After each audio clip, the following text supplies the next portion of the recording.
22h17 sur Europe 1, c'est l'invité d'Europe Nuit et vous êtes en ligne, Pierre de Villeneuve, avec l'économiste, écrivain, fondateur et directeur du groupe Positif Planète, Jacques Attali. Bonsoir Jacques Attali.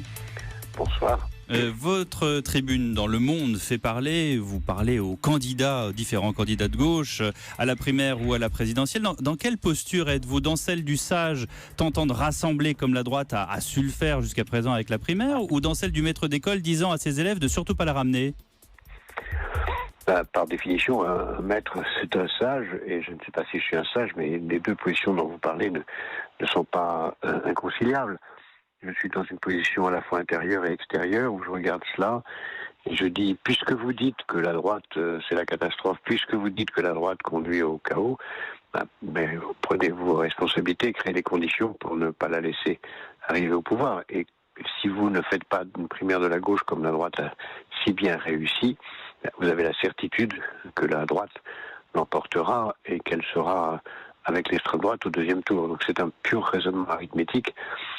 Alors, et un appel au calme, pour une primaire qui devrait bien se passer.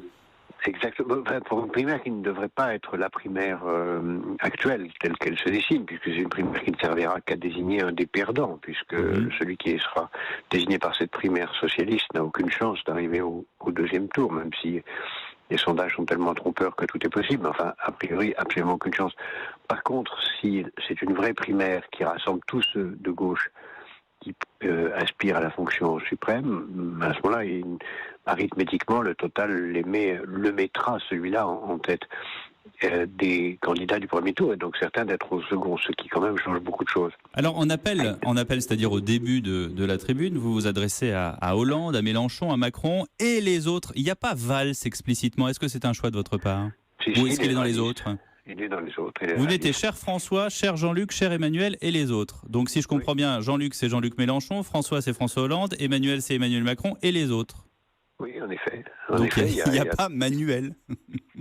Non, mais vous voyez la liste qui est donnée dans l'article, il y a en effet Manuel Valls, il y a Monsieur Jadot, Madame Pinel et autres consorts.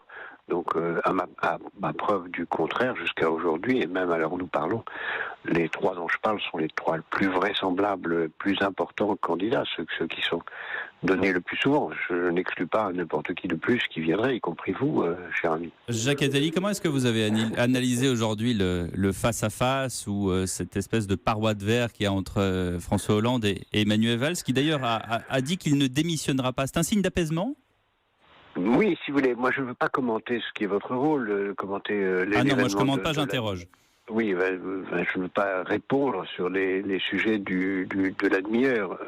Moi, ce qui m'importe aujourd'hui, c'est que la gauche sera en situation de remplir son rôle démocratique. Et pour ça, il faut qu'elle ait une vraie primaire. Sinon, le premier tour de l'élection présidentielle fonctionnera comme une primaire. C'est idiot, autant l'avoir avant. Donc, ils ne pourront pas échapper à la primaire, mais si elle se passe au cours du premier tour de l'élection présidentielle, elle aura servi à rien. Et de toute façon, il y aura ce moment de vérité où on saura lequel des trois. Alors, est-ce que ça sera Hollande, Macron et Mélenchon, ou Valls, Macron et Mélenchon, ou Valls, Hollande, Macron et Mélenchon, peu importe.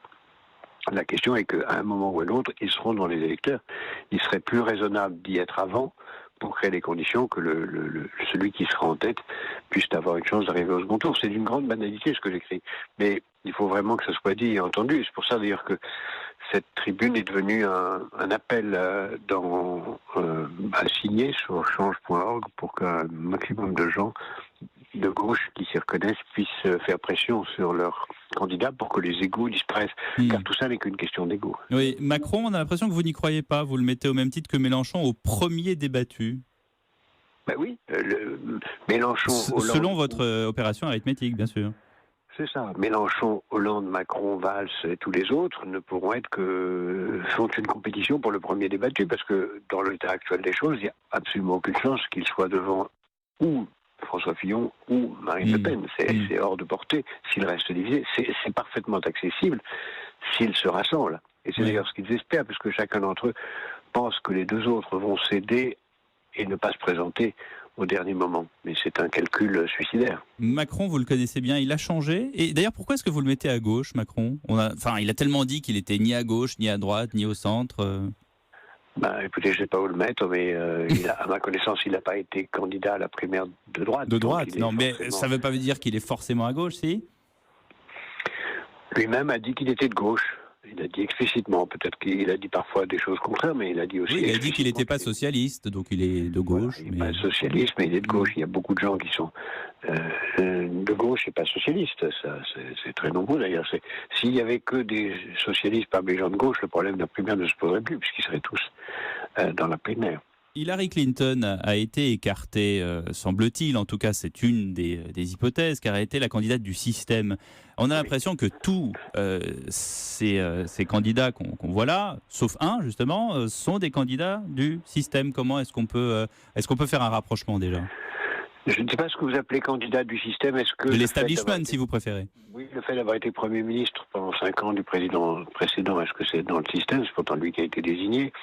D'être la fille de son père, c'est-à-dire d'avoir hérité d'un parti politique, est-ce que c'est du système? Sans doute. Est-ce que le fait d'être inspecteur des finances et d'avoir fait toute sa carrière dans les cabinets ministériels et les grandes banques, est-ce que c'est être hors système? Est-ce qu'avoir été assistant parlementaire pour devenir Premier ministre, c'est être hors système? Est-ce qu'avoir été à la Cour des comptes pour faire toute sa carrière dans un parti politique pour devenir président de la République, c'est hors système? Est-ce qu'être sénateur ou député européen, c'est être hors système? Tous ceux que je viens de citer sont les candidats principaux. Donc, personne que je vois là n'est hors système. Celui qui est quand même le plus hors système, c'est Macron, puisqu'il a été banquier d'affaires avant d'arriver aux responsabilités. Non. Est-ce qu'il est hors système? Je ne saurais dire. Non. Être dans le système, puisque commençons par définir les concepts dont on parle. D'être dans le système, ça veut dire avoir fait sa carrière, pour l'essentiel, dans des lieux élitistes du pouvoir parisien. Il a fait toute sa carrière, c'est pas une critique, au contraire, loin de là. Il a fait toute sa carrière dans les lieux élitistes du pouvoir parisien, parmi eux une banque d'affaires et parmi eux aussi le palais de l'Élysée. On ne peut pas dire qu'il soit hors système pour autant. Il est hors système au sens où il n'est pas parlementaire. Ça, c'est en effet une caractéristique qui lui est propre. Vous terminez la tribune en disant « Rendez à la France l'espoir qu'elle mérite ». C'est qui l'espoir? C'est quoi? C'est l'espoir puisque la France est un grand pays. Elle peut être la première puissance du XXIe siècle en Europe, au moins. J'en suis absolument convaincu. Mais c'est pas avec les politiques que les gens de gauche ne proposent pas ou pourraient proposer qu'on y arrivera, puisque de toute façon ils divisent.